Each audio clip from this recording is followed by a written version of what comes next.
ॐ भूर्भुवः स्वः तत्सवितुर्वरेण्यं भर्गो देवस्य धीमहि धियो यो नः प्रचोदयात् ॐ शान्ति शान्ति शान्तिः. Namaskar, my dear friends. This is fourth video on the teachings of Bhagwan Sri Ramana Maharshi in his own words. This video starts with chapter 3, Life in the World. Once anyone decided to proceed from theory to practice on the basis of Bhagwan's teachings, the question was apt to arise how that affected his life in the world. Hinduism does not necessarily enjoin physical renunciation for active spiritual seekers, as did, for instance, the original teachings of Christ or Buddha. On the contrary, the state of the householder is honored and the path of right action is a legitimate path.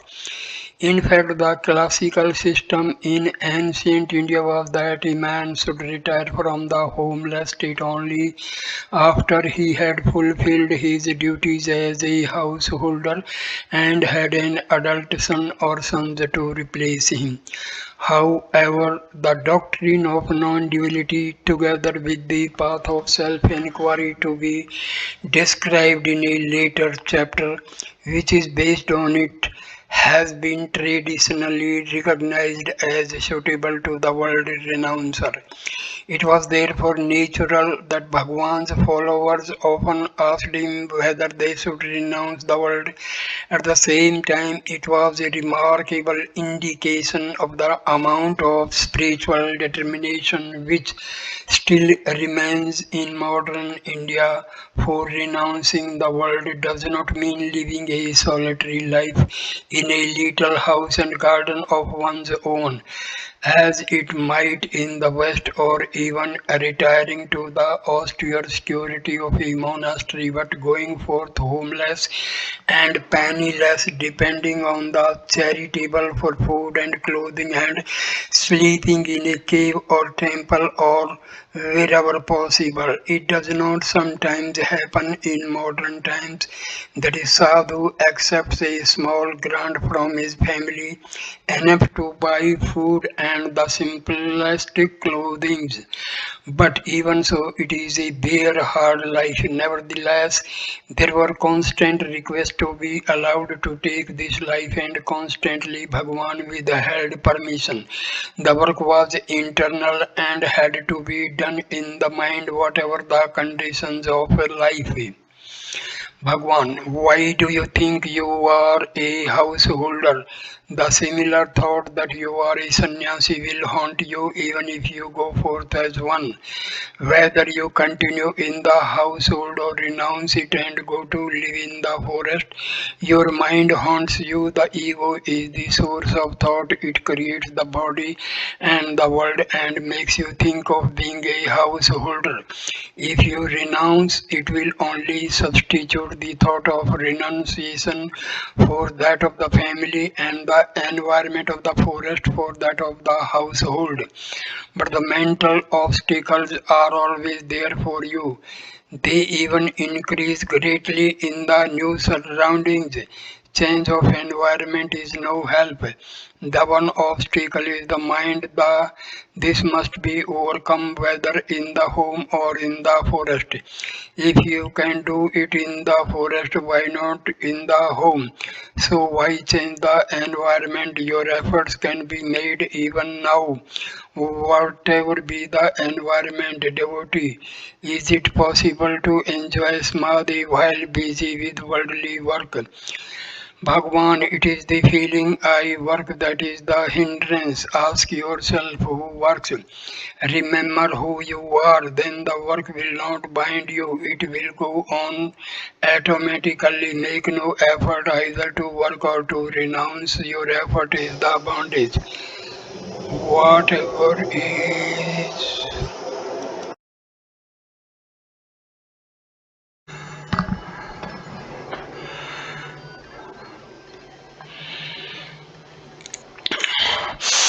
Whatever is destined to happen will happen. If you are destined to work, you will not be able to avoid it. You will be forced to engage in it. So leave it to the higher power. It is not really your choice whether you re- renounce or return. When women carrying jars of water on their heads stop to talk, they are very careful keeping their mind on the water jars. Similarly, when a sage engages in activity, his mind remains fixed in the self and his activity does not distract him. Devotee, I believe celibacy is necessary even for a householder if he is to succeed in self-inquiry. Am I right, Bhagwan? First find out who the wife and husband are, then the question will not arise. Devotee, is not brahmacharya, celibacy necessary for realization of the self, Bhagwan? Brahmacharya means living in Brahma. It has no connection with celibacy as commonly understood. A real brahmachari is one who lives in Brahma and finds bliss in Brahma, which is the same as the self. Why then should he look for other sources of happiness? In fact, it is emergence from the self that is the cause of misery. Devotee, but is not celibacy necessary for yoga, Bhagwan? It is one aid to realization among many others. Devotee, then it is not indispensable. Can a married man realize the self? Bhagwan, certainly. It is a question of fitness of mind. Married or unmarried, a man can realize the self because the self is here and now. If it were not but were obtainable by some effort at some future time. If it were something new to be acquired, it would not be worth seeking. Because what is not natural cannot be permanent. What I say is the self is here and now, and that it alone is devotee. Is it necessary to take sannyasa, a vow of renunciation, in order to attain self-realization? Bhagwan. Sannyasa means renouncing one's individuality, not shaving one's head and putting on ochre robes. A man may be householder, but if he does not think he is one, he is a sannyasin. On the other hand, he may wear ochre robes and wander about. But so long as he thinks he is a sannyasin, he is not one. To think about one's renunciation defeats the purpose of renouncing. What do you mean by taking sannyasa? Do you think it means leaving your home or wearing robes of a certain color? Wherever you go, even if you fly up into the air, will your mind not go with you?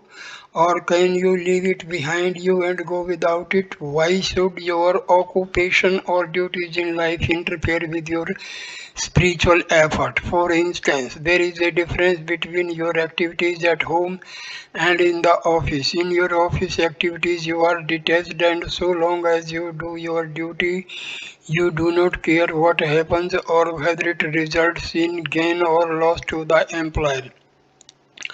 Your duties at home, on the other hand, are performed with attachment, and you are all the time anxious whether they will bring advantage to you and your family. But it is possible to perform all the activities of life with detachment and regard only the self as real. It is wrong to suppose that if one is fixed in the self, one's duties in life will not be properly performed. It is like an actor, he dresses and acts and even feels the part he is playing. But he knows really that he is not that character but someone else in real life. In the same way, why should the body consciousness or the feeling I am the body disturb you? Once you know for certain that you are not the body but the self, nothing that the body does should shake you from avoidance in the self. Such avoidance will never interfere with the proper and effective discharge of whatever duties the body has any more than an actor's being aware of his real status in life interferes with his acting a part on the stage. Devotee. It has been definitely stated that so long as there is the least trace of the I am the doer idea, there can be no realization. But is it possible for a householder who earnestly earnestly desires liberation to fulfill his duty without this idea? Bhagwan. There is no principle that action can be performed only on the basis of the I am the doer idea, and therefore there is no reason to ask whether they can be performed and the duties discharged without that idea. To take a common example, an accountant working all day in his office and scrupulously attending to his duties might seem to the spectator to be shouldering all the financial responsibilities of the institution. But knowing that he is not personally affected by the intake or outgoings, he remains unattached and free from the I am the doer feeling in doing his work, while at the same time he does it perfectly well. In the same way, it is quite possible for the wise householder who earnestly seeks liberation to discharge his duties in life, which after all are his destiny, without any attachment, regarding himself merely as an instrument for the purpose. Such activity is not an obstacle on the path of knowledge, nor does knowledge prevent a man from discharging his duties in life. Knowledge and activity are never mutually antagonistic, and the realization of one does not impede performance of the other, nor performance of one the realization of the other.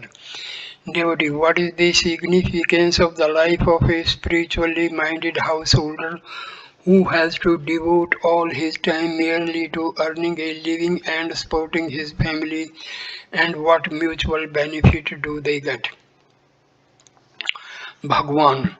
The discharge of his duties by a householder such as this who works for the support of his family, quite unmindful of his own physical comforts in life, should he regard as selfless service rendered to his family, whose needs it is his destiny to meet. It may, however, be asked what benefit such a householder derives from the family.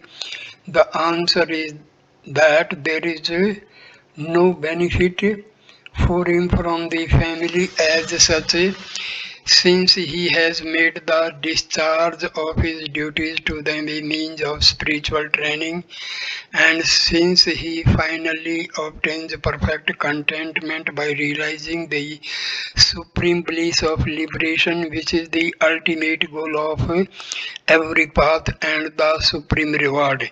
He therefore stands in a need of nothing from the members of his family or from his family life. Devotee, how can a householder who is constantly engaged in the active discharge of his domestic duties, which should naturally impel him to still greater activity, obtain the supreme peace of withdrawal and freedom from the urge to such activity even while thus busily engaged? Bhagwan, it is only to the spectator that the enlightened householder seems to be occupied with his domestic duties, for even though apparently engaged in domestic duties, he is not really engaged in any activity at will. His outer activity does not prevent him from realizing the perfect peace of withdrawal, and he is free from the restless urge to activity even in the midst of his activities. Visitor, should I retire from business and take to reading books on Vedanta? Bhagwan, if objects have an independent existence, that is, if they exist somewhere apart from you, then it may be possible for you to retire from them, but they do not. They owe their existence to you, to your thought, so where can you retire from them? As for reading books on the Vedanta, you can go on reading any number, but they can only tell you to realize the self within you. The self cannot be found in books. You have to find it from yourself in yourself. Devotee, is a vow of silence useful? Bhagwan, the inner silence is self-surrender, and that means living without the sense of ego. Devotee, is solitude necessary for a sannyasin? Bhagwan, solitude is in the mind of a man. One may be in the thick of the world and yet maintain perfect serenity of mind. Such a person is always in solitude. Another may live in the forest but still be unable to control his mind. He cannot be said to be in solitude. Solitude is in attitude of the mind. A man attached to the things of life cannot get solitude wherever he may be, whereas a detached man is always in solitude. As this implies, Bhagwan did not approve of a vow of silence such as people sometimes take in order to create a sort of solitude in the society. The real silence, he taught, is still mind. If the mind is active, there is no benefit in not speaking. What is needed is to control both thought and speech. The silence of solitude is forced. Restrained speech in society is equivalent to silence. For then a man control his speech, there must be a speaker before there can be speech. If the mind of the speaker is engaged, otherwise speech is restrained. When the mind is turned inwards, it is active in a different way and is not anxious to speak. The purpose of a vow of silence is to limit the mental activities provoked by speech, but if the mind is controlled, this is unnecessary and silence becomes natural.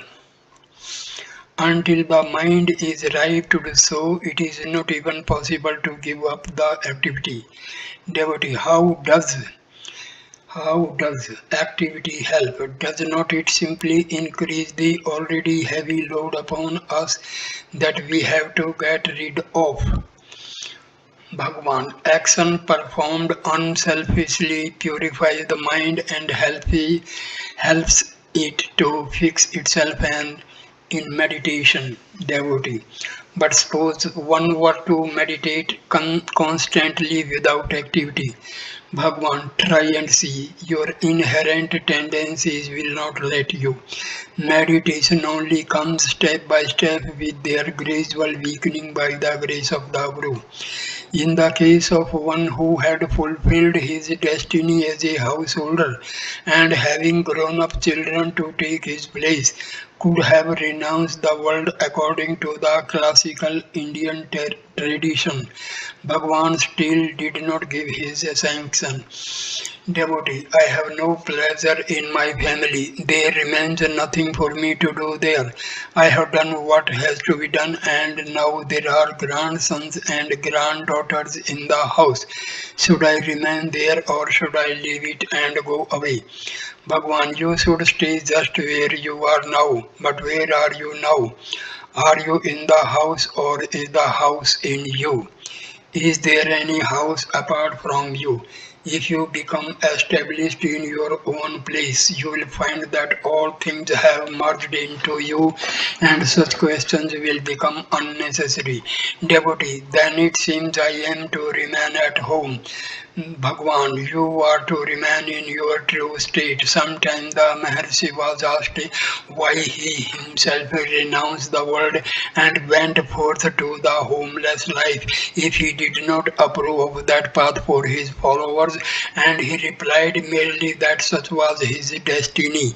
It is to be remembered that the path he taught, the use of self-inquiry in the life of the world combined with harmonious action, is a new path created by him to meet the needs of our time. He himself had to be established in realization before he could establish the path here too. Devotee, can I engage in spiritual practice even while remaining in the life of the world? Bhagwan, yes, certainly one ought to do so. Devotee, is not life in the world a hindrance? Don't all the books advocate renunciation? Bhagwan, the world is only in the mind. It does not speak out saying, I am the world. If it did, it would have to be always present even in your sleep. Since it is not present in sleep, it is impermanent. Being impermanent, it has no reality. Having no reality, it is easily subdued by the self. The self alone is permanent. Renunciation is non-identification of the self with the non-self. On the disappearance of ignorance, the non-self ceases to accept. That is true renunciation. Devotee, why then did you leave your home in your youth?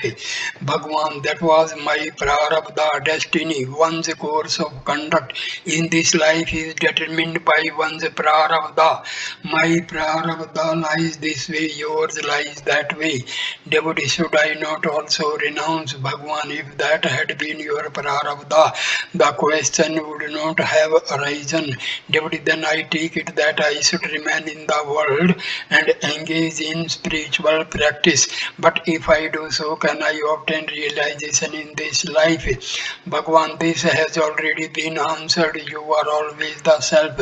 Earnest efforts never fail. Success is bound to result.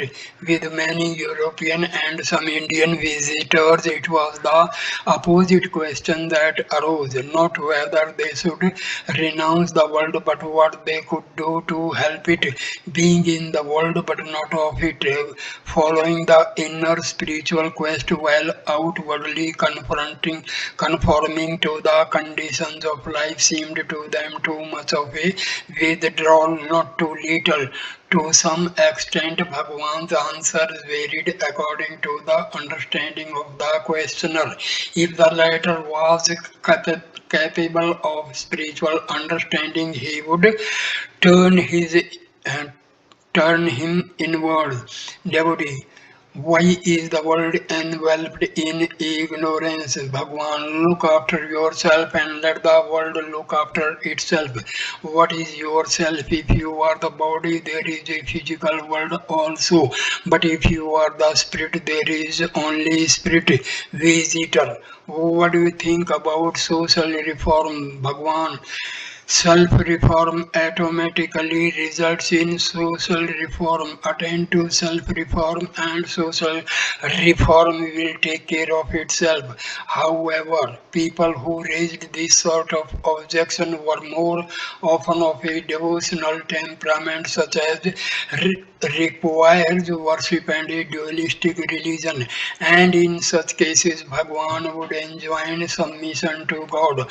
All that is required is to submit to God and do one's duty, play one's part in life with full confidence. That is all that is asked of one. One is not responsible for the outcome. Bhagwan, now I will ask you a question. When a man gets into a train, where does he put his luggage? Devotee, either in the compartment or in the luggage van. Bhagwan, he does not carry it on his head or in his lap while in the train.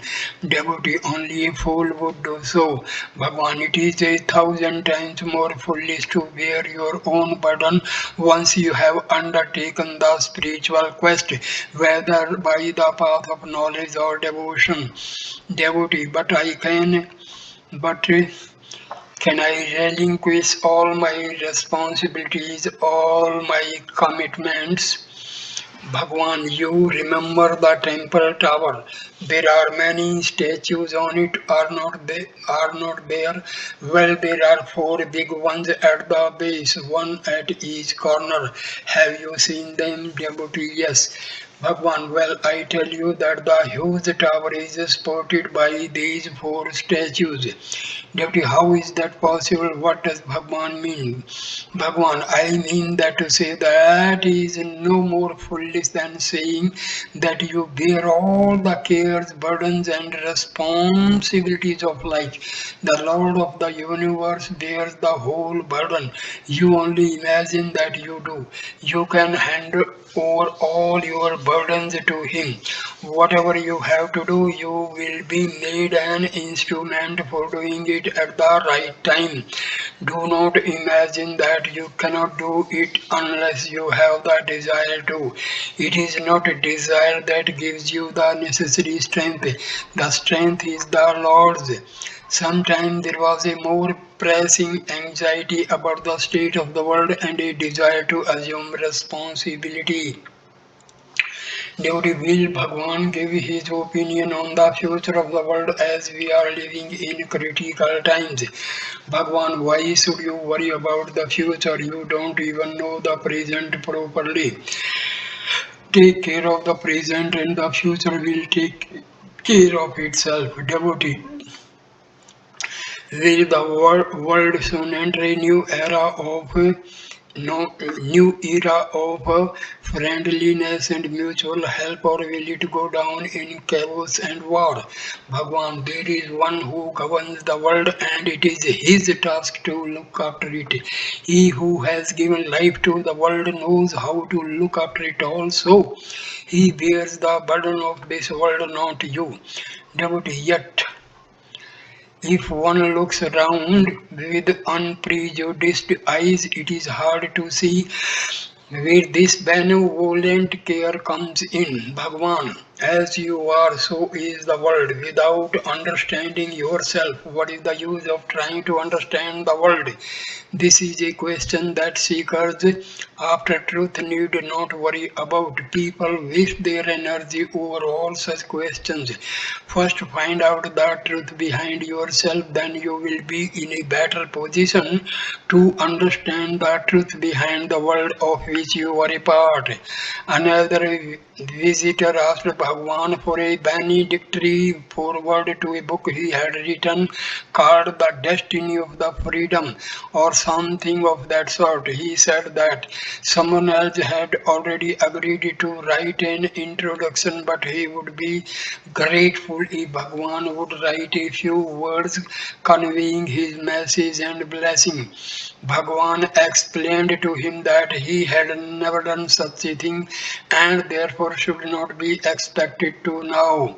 The visitor persisted and I went to some trouble to convince him that all his persuasion would be in vain. Then he began saying that the world badly needs a spiritual message and that the youth of India and of the world are not properly brought up since religion is not instilled into them and so forth. I had to tell him that Bhagwan holds that before a man tries to reform the world, he should first know himself and then he can go about reforming the world if he still feels so inclined. I believe that the visitor was for continuing the argument, but fortunately it was time for the prana prayanam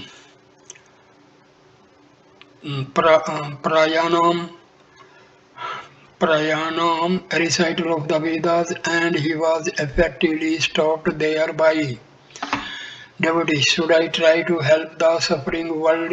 Bhagwan, the power that created you created the world as well.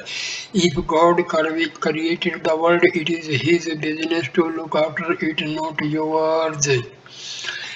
Nevertheless, this does not mean that Bhagwan's teaching condoned coldness or callousness to human suffering. Those who were in distress had to be helped only. They had to be helped in a spirit of humanity. What was forbidden was only the self-importance inherent in trying to act the part of providence.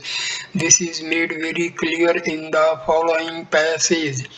Devotee, but we see pain in the world. A man is hungry, it is a physical reality. It is very real to him. Are we to call it a dream and remain unmoved by his suffering? Bhagwan, from the point of view of jnana or reality, the suffering you speak of is certainly a dream, as is the world of which that suffering is an infinitesimal part.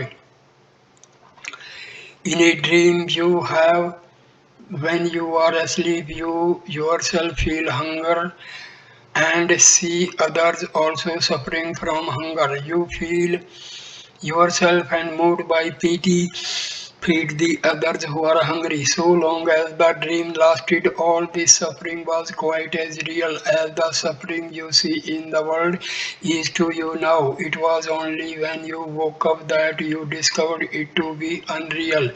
You might have eaten heartily before going to sleep, but you still dreamed that you had been working hard in the hot sun all day and were tired and hungry. Then you woke up and found that your stomach was full and that you had not stirred from your bed. But all this is not to say that while you are in the dream you can act as if the suffering you feel in it is not real. The hunger in the dream has to be appeased by dream food. The fellow beings you find hungry in the dream have to be provided with dream food. You can never mix the two states, the dream and the waking state. Similarly, till you attain the state of realization and thus wake out of this illusory phenomenal world, you must do social service by relieving suffering whenever you see it. But even so, you must do it without ahankara, that is, without the sense of it is I who am doing it. Instead, you should feel I am the Lord's instrument. Similarly, you must not be conceited and think I am helping a man who is below me. He needs help and I am in a position to give it.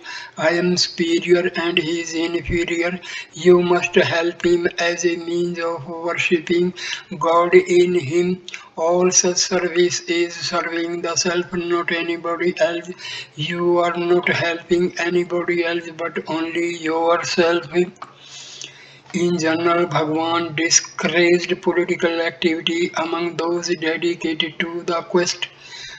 Devotee, is it not our duty to be patriots, Bhagwan? It is your duty to be and not to be this or that. I am that I am sums up the whole of the truth. The method is summarized in be still. However, when people who were engaged in political life approached him, he would simply advise them to carry on in a spirit of service and surrender, seeking to eliminate all egoism from their work. Devotee, is the desire for Swaraj independence right? Bhagwan, such desire no doubt begins with self-interest, yet practical work for the goal gradually widens the outlook so that the individual becomes merged in the country. Such merging of the individuality is desirable and the karma in question is Niskama, unselfish devotee. If self-government for India is granted after a long struggle and a terrible sacrifice, is one not justified in being pleased with the result and elated by it?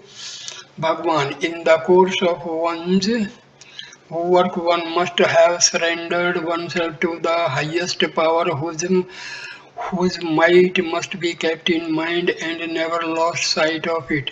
How then can one be elated? One should not even care for the result of one's action. Then alone the karma becomes unselfish. Gandhiji has surrendered himself to the divine and works accordingly with no self-interest. He does not concern himself with the results but accepts them as they turn up. That must be the attitude of national workers. Question. Will the work be crowned with success, Bhagwan? This question arises because the questioner has not surrendered himself. Question. Should we then not think of and work for the welfare of the country? Bhagwan. First take care of yourself and the rest will naturally follow. Question. I am not speaking individually but for the country. Bhagwan. First surrender and then see. Doubts arise because of the absence of surrender. Acquire strength by surrender and then your surrounding will be found to have improved to the degree of strength acquired by you. Persons whose temperament drew them to activity and who found it hard to understand that spiritually there are no others, queried whether there was not some egoism in seeking their own realization, not understanding that the very expression their own did not apply and that not merely egoism but the ego itself had to be renounced. Bhagwan himself was asked why he did not go about preaching to the people. Devotee, why does not Sri Bhagwan go about preaching the truth to the people at large? Bhagwan, how do you know that I don't? Does preaching consist in mounting a platform and haranguing the people around? Preaching is simple communication of knowledge and can be done in silence too. What do you think of a man listening to a harangue for an hour and going away with being impressed by it so as to change his life? Compare him with another who sits in a holy presence and leaves after some time with his outlook on life totally changed. Which is better, to preach loudly without effect or to sit silently sending forth intuitive force to act on others? Again, how does speech arise? First, there is abstract knowledge unmanifest. From this there arises the ego which gives rise to thoughts and words successively. So then abstract knowledge leads to ego, to thoughts, to words. Words therefore are the great grandsons of the original source. If words can produce an effect, consider how much more powerful preaching through silence must be. Bhagwan answered those who doubted its utility that realization was the greatest help they could possibly render to others. Indeed, Bhagwan himself was the standing proof of this, as one saw from the numbers of people helped to the very depth of their being, lifted out of the confusion and sorrow onto a firm path of peace and understanding by the silent influence of His grace.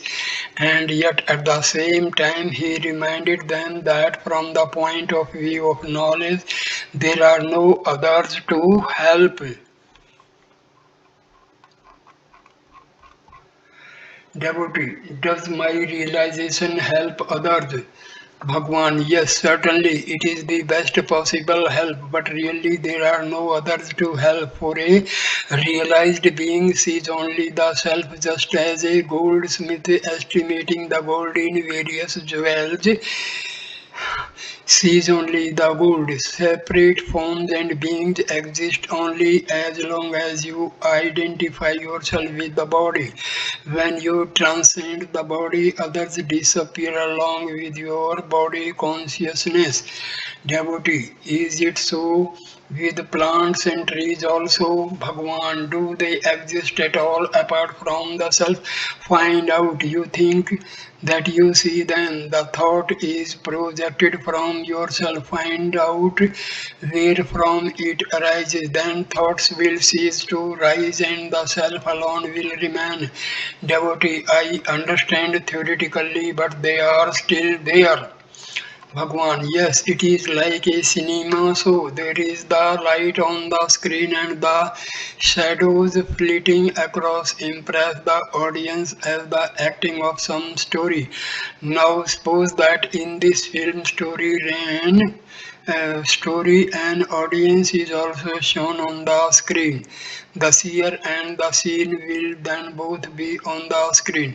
Apply this to yourself. You are the screen, the self has created the ego.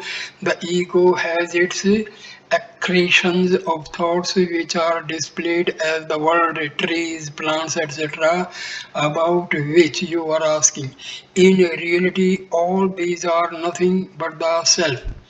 If you see the self, it will be found to be all, everywhere, and always. Nothing but the self exists. The same was explained to Mr. Evans Wenge, the well known writer about Tibet. Evans Wenge. They say that there are many saints in Tibet who remain in solitude and are still very helpful to the world. How can that be? Bhagwan, it can be so. Realization of the self is the greatest help that can be rendered to humanity. Therefore, saints are said to be helpful even though they remain in the forest. But it should not be forgotten that solitude is not to be found in forest only. It can be had even in towns in the thick of worldly occupation. Evans Venge. Is not it necessary that saints should mix with people and be the helpful to them? Bhagwan, the self alone is the reality, the world and the rest of it are not. The realized being does not see the world as different from himself. Evans Venge. Then does that mean that a man's realization leads to the uplift of mankind without their being aware of it? Bhagwan, yes, the help is imperceptible, but it is still there. A realized man helps the whole of mankind, although without their knowledge. Evans Venge. Would not it be better if he mixed with others? Bhagwan, there are no others to mix with. The self is the one and only one reality. Evans wins. If there were 100 self-realized men, would not it be to the greater benefit of the world? Bhagwan, when you say self, you refer to the unlimited, but when you add man to it, you limit the meaning. There is only one infinite self. Evans wins. Yes, I see. Sri Krishna said in the Gita that work must be performed without attachment, and such work is better than idleness is that karma yoga. Bhagwan, what is said is adapted to the temperament of the listener. Advancement. In Europe, people do not understand that a man can be helpful in solitude. They imagine that only men who work in the world can be useful. When will this confusion cease? Will the European mind continue wading in the morass or will it realize the truth? Bhagwan, never mind about Europe or America.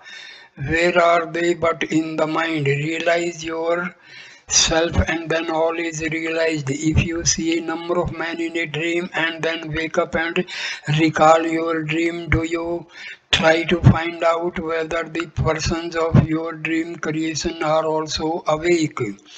A self-realized being cannot help benefiting the world.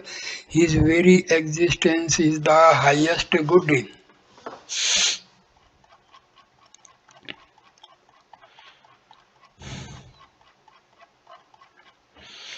Chapter number 4, The Guru.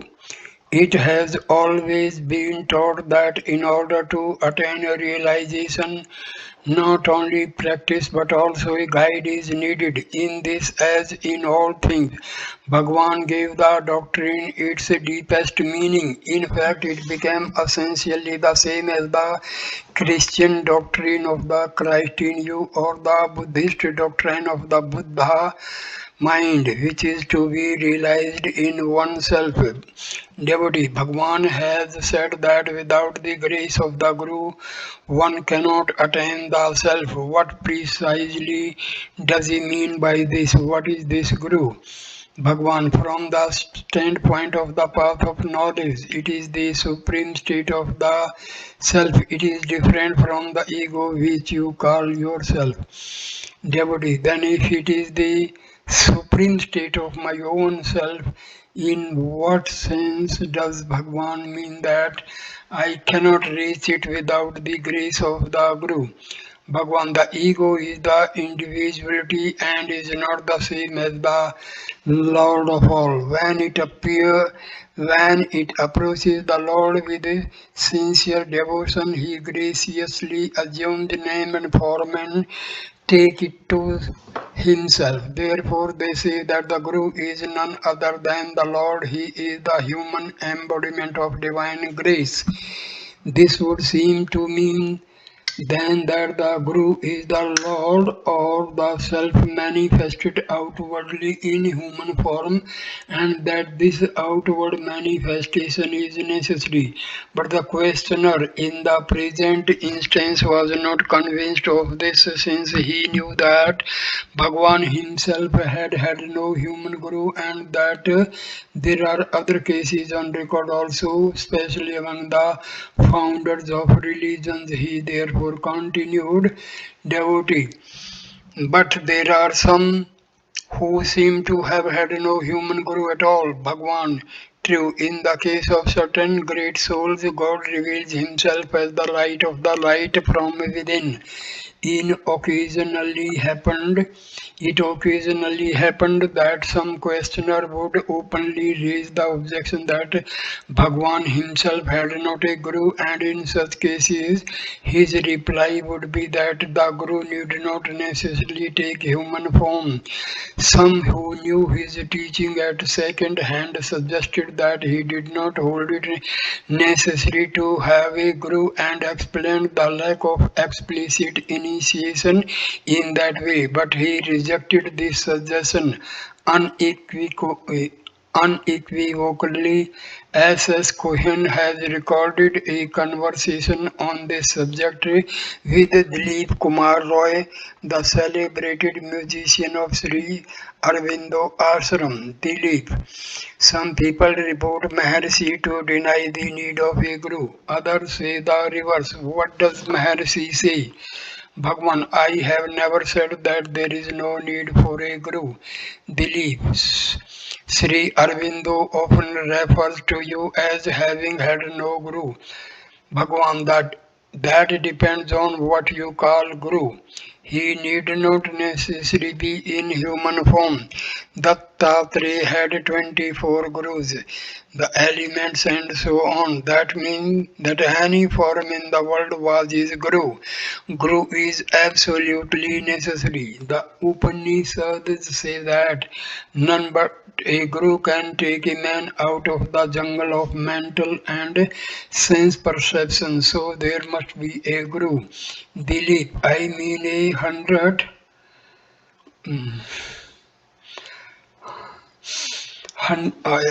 I mean a human guru. The Maharshi did not have one. Bhagwan, I might have had at some time or other, and did not I sing Hymns to Arunachala? What is a Guru? Guru is God or the Self. First a man prays to God to fulfill his desire, then a time comes when he does not pray for the fulfillment of a desire but for God Himself. So God appears to him in some form or other, human or non human, to guide him as a guru in answer to his prayer. It was only when some visitor brought up the subject that Sri Bhagwan himself had a, himself had not had a guru, that he explained that the guru need not necessarily take on a human form, and it was understood that this referred to a very rare cases. I shall return to this question later, but wish immediately to consider the implication of the saying that God, Guru, and Self are the same. In the ordinary sense of the word, a Guru is one who has been invested with the right to initiate disciples and prescribe a spiritual discipline for them. And in this case, a proper investiture is necessary to validate his actions as a guru, just as proper ordination is necessary to validate the religious rites performed by a priest. A mass said by a duly ordained priest would be valid, whereas one said by a man of greater moral integrity and intellectual power who was not an ordained priest would not, and in exactly the same way the geniusness of a guru and validity of his initiation and discipline is normally dependent rather than on his legitimate investiture as the successor to a line of gurus than on his own inherent attainments. Bhagwan was little interested in this interpretation of the word guru, but he did not accept it when asked. Devotee, can one derive any benefit from repeating incantations picked up casually without being initiated into them? Bhagwan, no. One must be initiated into them and authorized to use them. Bhagwan then illustrated this saying by the following story. A king once visited his minister at the latter's house. There he was told that the minister was busy with his incantations. The king accordingly waited for him, and when he was free to meet him, asked him what incantation it was. The minister told him that it was the Gayatri. The king then asked the minister to initiate him into the use of it, but the latter declared that he was unable to. Thereupon the king learnt it from someone else, and the next time he met the minister, he repeated it to him and asked him whether it was right. The minister replied that the incantation was right, but that it was not right for him to say it. The king asked why. The minister called an attendant who was standing nearby and told him to arrest the king. The order was not obeyed. The minister repeated it, and still it was not obeyed. The king then flew into a temper and ordered the attendant to arrest the minister, which he immediately did. The minister laughed and said that that was the explanation the king had asked for. How? The king asked. Because the order was the same and the executive was the same, but the authority was different. When I pronounced the order, there was no effect, but when you did it, the effect was immediate. It is the same with incantations. Normally, however, Bhagwan said Guru, he meant something far greater than this, something different, not in degree but in kind. He meant Satguru or Guru Deva, and that too in its highest meaning as nothing less than one who has realized his identity with the self and abides therein constantly. Devotee, what are the distinctive characteristics of a guru by which one can recognize him? Bhagwan, the Guru is one who at all times abides in the profound depths of the self. He never sees any difference between himself and others and is quite free from the idea that he is the enlightened or the liberated one, while those around him are in bondage or the darkness of ignorance. His self-possession can never be shaken under any circumstances and he is never perturbed. Devotee, what is the essential nature of Upadesa or spiritual instruction given by the Guru? Bhagwan, the word Upadesa literally means restoring an object to its proper place. The mind of the disciple having become differentiated from its true and primal state of pure being, which is the self and which is described in the scriptures as a Satchitananda being consciousness bliss, slips away therefrom and assuming the form of thought constantly pursues objects of sense gratification. Therefore, it is assailed by the vicissitudes of life and becomes weak and dispirited. Upadesa consists in the Guru restoring it to primal state and preventing it from slipping away from the state of pure being of absolute identity with the self, or in other words, the being of the Guru. The word can also be understood as meaning to present an apparently distant object to close view. That is to say, it consists in the Guru showing the disciple what he had considered as distant and different from himself to be immediate and identical with himself. Devotee, if as this implies the real being of the Guru is identical with that of the disciple, why have the scriptures categorically declared that however great powers one may attain, he cannot attain self-realization without the grace of the Guru? Bhagwan, it is true that the being of the Guru is identical with that of the disciple. However, it is very seldom that a person can realize his true being without the grace of the Guru. It is not really the bodily individual that is the Guru. Bhagwan, what is your idea of a Guru? You think of him in human shape as a body of certain dimensions, complexion, and so on. A disciple, after realization, once said to his Guru, I now realize that you dwell in my innermost heart as the one reality in all my countless births and have now come before me is human shape and lifted this veil of ignorance. What can I do for you in return for such a great benefit?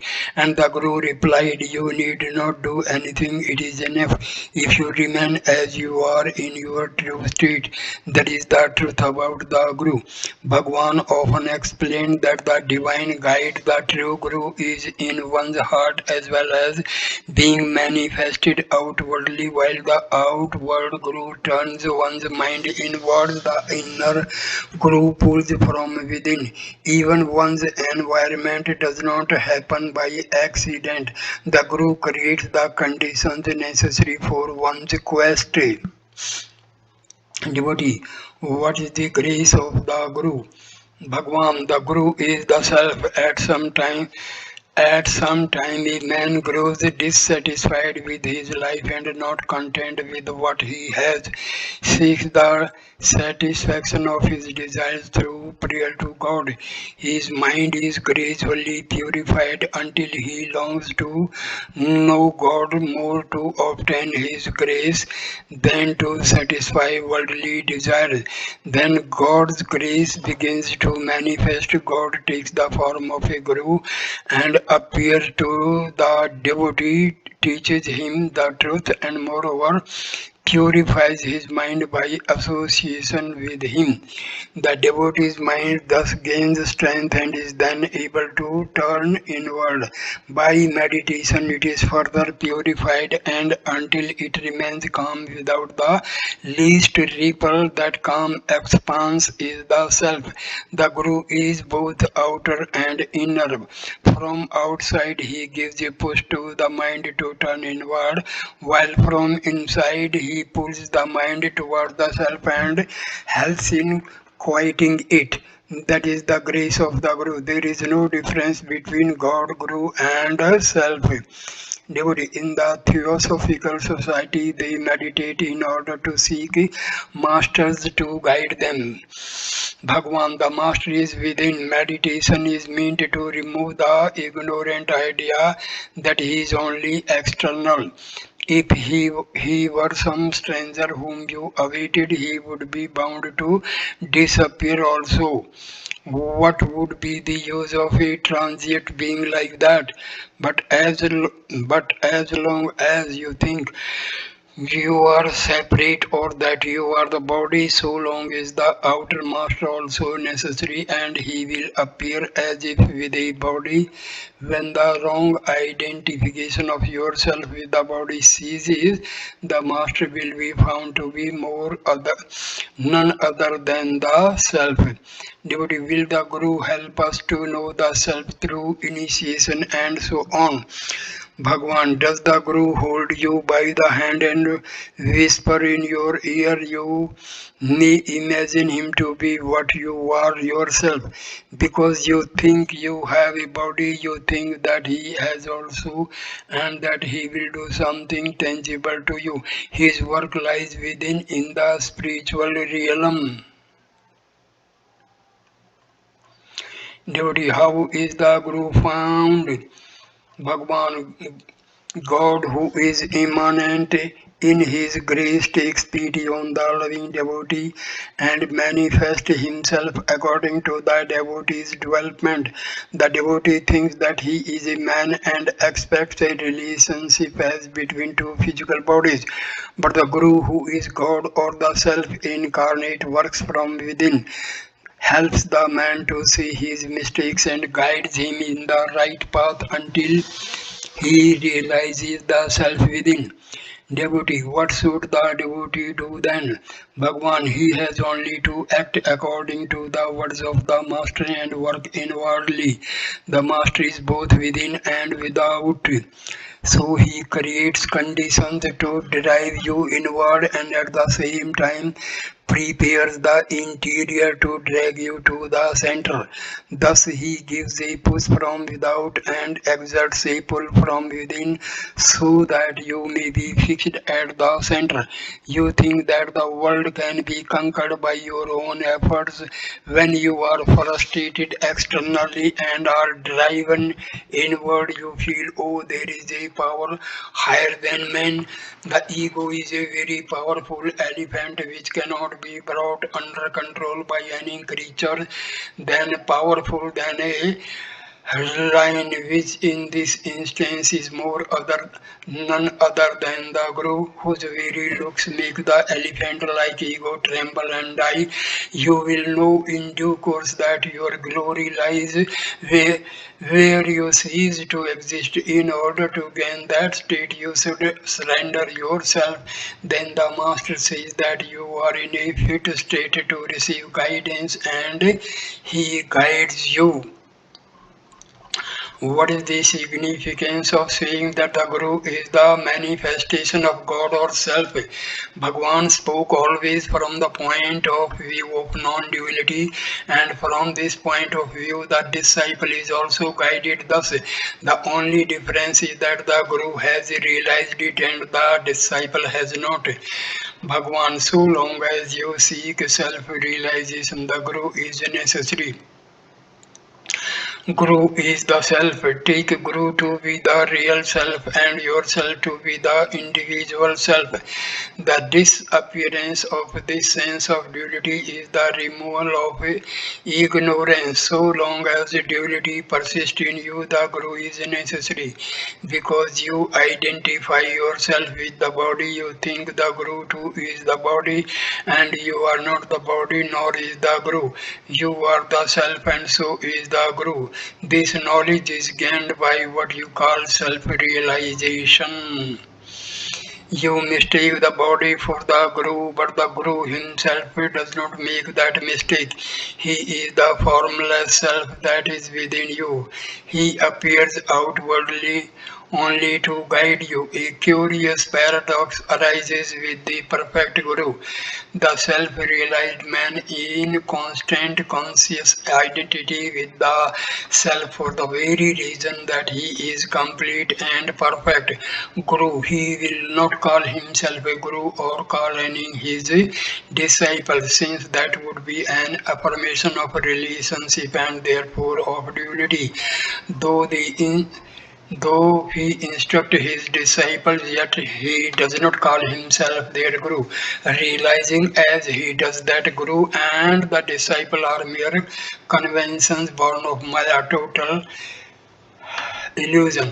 And indeed, Bhagwan initiated his disciples through silence or in a dream, when at a distance, or by look when they were in his bodily presence, but he did not call them his disciples or give the formal initiation that postulates duality. He watched over them, constantly prescribed a discipline for them, verbally or guided them to it by the power of his silent grace. But he did not call himself their Guru. Devotee, is not grace the gift of the Guru, Bhagwan? God, grace and Guru are all synonymous and are both eternal and immanent. Is not the self already within? Is it for the Guru to bestow it by his look? If a Guru thinks so, he does not deserve that name. The books say there are many kinds of initiation. They also say that the Guru performed various rites with fire, water, incantations and so on, and call such fantastic performances initiation, as if the disciple became ripe only after such process were gone through by the Guru. If the individual is sought, he is nowhere to be found. Such is the Guru. Such is Dakshinamurti. What did he do? He sat silent. The disciples appeared before him. He maintained silence and their doubts were dispelled, which means that lost their individual identities. Jnana, spiritual knowledge, is that silent understanding and not the verbal definitions that are usually given for it. Silence is the most potent form of work, however vast and emphatic the scriptures may be, they fail in their effort. The Guru is quiet and peace prevails in all. His silence is vaster and more emphatic than all the scriptures put together. These questions arise because of the feeling that, in spite of having been here so long, heard so much, striven so hard, you have to not gained through anything. The process that goes on inside you is not apparent to you. In fact, the Guru is always within you. Not all felt the grace, the power of silent initiation immediately, but Bhagwan reassured them, devotee. It is said that one look of a Mahatma is enough, that idols, pilgrimages and so on are not so effective, but I have been here for 3 months and still do not know how I have been benefited by the look of the Maharshi. Bhagwan, the look has a purifying effect. Purification cannot be visualized, just as a piece of coal takes a long time to ignite and a piece of charcoal a shorter time, while a heap of gunpowder is ignited instantaneously. So it is with different types of men coming in contact with a Mahatma. Incidentally, the devotee who raised this question stayed on and became one of the staunchest and most devoted of all. Complete faith in the Guru was necessary, but as explained in the previous chapter, effort was also necessary. So I end this video here.